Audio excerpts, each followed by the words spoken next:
ಕೃಷಿ, ಮೀನುಗಾರಿಕೆ, ಹೈನುಗಾರಿಕೆಗೆ ಒಂದ್ ಕಡೆ ಒತ್ತನ್ನ ಕೊಡ್ತಾ ಇದ್ರೆ, ಮತ್ತೊಂದ್ ಕಡೆ ಕೃಷಿ ವಲಯದಲ್ಲಿ ಹಲವು ಸುಧಾರಣೆಗಳನ್ನ ತರುವಂತಹ ನಿಟ್ಟಿನಲ್ಲಿ 3 ಸುಧಾರಣಾ ಕ್ರಮಗಳನ್ನ ಘೋಷಣೆ ಮಾಡಿದ್ದಾರೆ ನಿರ್ಮಲಾ ಸೀತಾರಾಮನ್ ಅವರು. ರೈತನಿಗೆ ಉತ್ತಮ ಬೆಲೆಯನ್ನ ಒದಗಿಸೋದಕ್ಕೆ ಈ ಒಂದು ಸುಧಾರಣಾ ಕ್ರಮಗಳನ್ನ ತೆಗೆದುಕೊಳ್ಳಲಾಗಿದೆ. ರೈತರ ಉತ್ಪನ್ನಗಳ ಮಾರಾಟಕ್ಕೂ ಸುಧಾರಣಾ ಕ್ರಮಗಳನ್ನು ತೆಗೆದುಕೊಳ್ಳಲಾಗಿದೆ. ಕೃಷಿ ವಲಯದಲ್ಲಿ ಖಾಸಗಿ ದಬ್ಬಾಳಿಕೆಗೆ ಬ್ರೇಕ್ ಹಾಕುವಂತಹ ಪ್ರಯತ್ನವನ್ನ ಮಾಡಲಾಗಿದೆ. ರೈತನಿಗೆ ಉತ್ತಮ ಬೆಲೆ ಒದಗಿಸೋದಕ್ಕೆ ಒಂದಷ್ಟು ಸುಧಾರಣಾ ಕ್ರಮಗಳನ್ನ ಕೂಡ ತೆಗೆದುಕೊಳ್ಳಲಾಗಿದೆ. ಕೃಷಿ ವಲಯದಲ್ಲಿ ಸುಧಾರಣೆಗಳನ್ನ ಯಾವ ರೀತಿಯಾಗಿ ಮಾಡಬಹುದು ಅನ್ನೋದರ ಜೊತೆಗೆ Essential Commodities Act is an act which exists from 1955.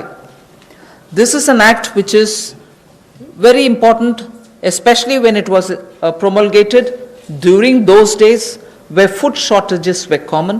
Indian farmers were trying to produce but not adequately because of the agricultural impetus which was needed was just then beginning to be given. But however, when in 1955 it was passed, and subsequently also we had lived in days of shortages because they would want to export. We don't permit them to export because we want to be sure that India prices don't go up, and because of a flip-flop, sometimes farmers don't get the benefit, some other times the consumers suffer. So this Essential Commodities Act requires an amendment. Unless there's an extraordinary situation, there will not be a requirement to invoke this Essential Commodities Act.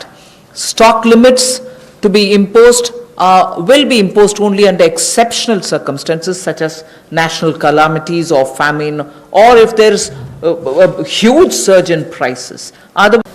To sell their produce at an attractive price. We shall bring a central law so that farmers will be able to have the choice to sell his produce at an attractive price. He has no barriers in interstate trade. So the interstate trade at the moment is restricted. It should be barrier free. We also want to make sure there is a framework for him to have his produce e-traded. He should be able to engage in e-trading of his produce. So a certain amount, at the moment you know that he sells his produce only to licensees, holders of license, and this restriction has been one of the reasons why he is not able to find a fair price. Whilst I'll just give you one comparison. No other producer of any other produce in the manufacturing sector, for instance, is compelled to have to sell to only a certain set of licensees.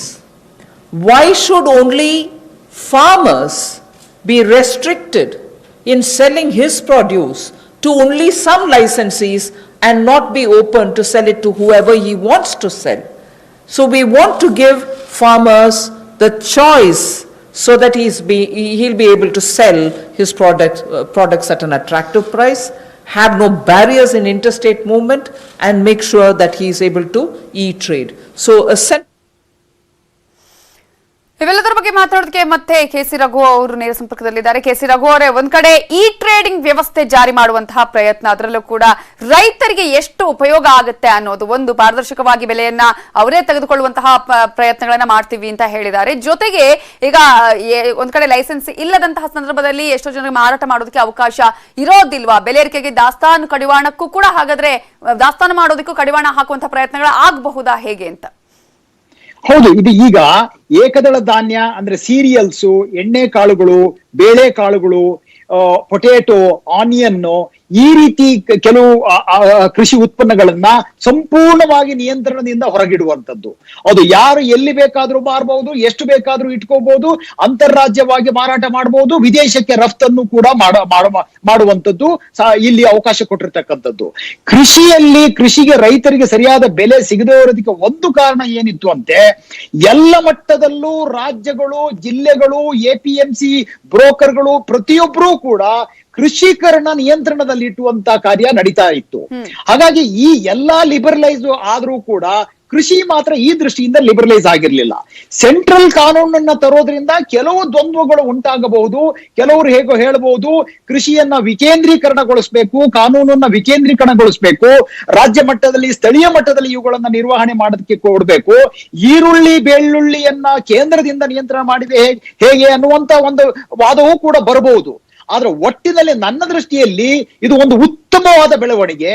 ಯಾಕಂದ್ರೆ ಕೃಷಿ ರೈತರ ಬೆಳೆದಂತ ಏನೇನವರು ಕೃಷಿ ಉತ್ಪನ್ನಗಳಿದೆಯೋ ಅದು ನಿಯಂತ್ರಣದಿಂದ ಅನೇಕ ವರ್ಷಗಳ ಹಿಂದೆಯೇ ಹೋಗಬೇಕಾಗಿತ್ತು. ಅದು ಇವತ್ತೇನಿದೆ ಅಂತ ಹೇಳಿದ್ರೆ ನೀನ್ ಏನೇ ಮಾರ್ಬೇಕಾದ್ರೂ ಇಂಥವ್ರಿಗೆ ಮಾರ್ಬೇಕು, ಇಲ್ಲೇ ಮಾರ್ಬೇಕು ಅನ್ನೋ ಕಂಡೀಷನ್ ಯಾವ ಉದ್ಯಮಿಗೂ ಇಲ್ಲ. ಯಾರೇ ತಾನು ಪ್ರೊಡ್ಯೂಸ್ ಮಾಡಿದನ್ನ ತನಗೆ ಗಿರಾಕಿ ಎಲ್ಲಿದಾರೋ ಯಾವ ರೇಟ್ ಎಲ್ಲಿ ಮಾರ್ಬೇಕು ಸಂಪೂರ್ಣವಾಗಿ ಮಾರಬಹುದು.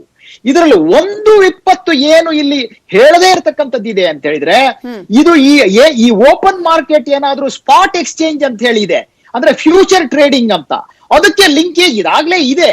ಆದ್ರೆ ಅಲ್ಲಿ ಹೆಚ್ಚು ಹಣ ಇರೋರು ಹಣ ಹಾಕಿದ್ರೆ ಹೇಗಾಗ್ತದೆ ಅಂತಕ್ಕಂಥದ್ದು ಒಂದು ಅಪಾಯವನ್ನ ಸರಿಯಾಗಿ ನಿಯಂತ್ರಣ ಮಾಡಿದ್ರೆ ಇದು ಸಂಪೂರ್ಣವಾಗಿ ರೈತರ ಪರವಾಗಿ. ಎಷ್ಟೋ ಜನ ಹೇಳ್ಬಹುದು ಇಲ್ಲ ನಾವು ಹಳೆ ಕಾಲದಿಂದ APMC ಇದೆಯಲ್ಲ, ಕಂಟ್ರೋಲ್ ಇದೆಯಲ್ಲ ಅಂತ ಹೇಳಿ, ಆದ್ರೆ ಕಂಟ್ರೋಲ್ ತಪ್ಪೋದೇ ಒಳ್ಳೆಯದು.